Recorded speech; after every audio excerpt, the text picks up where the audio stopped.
Good day and welcome to Poor Sucker Syndrome counseling sessions. I am Mitch Vandell, therapist to men who are suffering or recovering from financially abusive relationships.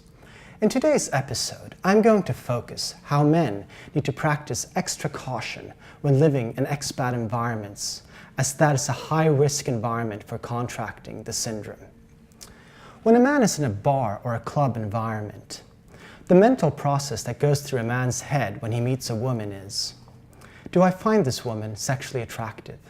If the answer is yes, the next question is, what are the risks of her rejecting me and injuring my overly fragile ego? From the female side, the mental process is similar. However, the first question, do I find this person sexually attractive, is not relevant. For women that are leeches, the first thing that goes through her mind when she meets a man in a bar or a club is, how much better looking am I than this person? How much can I expect up front? And what are the potential midterm to long-range payouts? Many times you see women taking out their iPhones. You might think that it is to check their text messages or their email, but it is actually to work out these calculations using complex mathematical formulas. Bars and clubs are so conducive to leeches and poor suckers meeting because what you have taking place is an asymmetrical negotiation. Men typically tend to underestimate how attractive they are to the opposite sex. And when you add on their fear of rejection, this usually explains why men often go home with complete skanks. On the other side, you have the women that are leeches that completely overestimate how attractive they are. And when these two types of characters meet, poor sucker syndrome takes root and flourishes.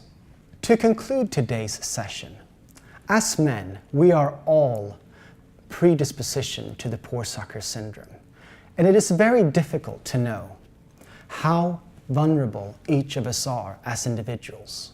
And it is almost impossible to determine if a woman you meet is a leech or not.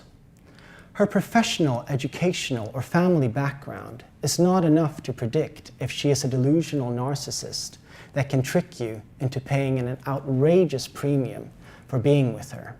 However, there are some basic advice that you can follow to try and minimize the risk of contracting the syndrome.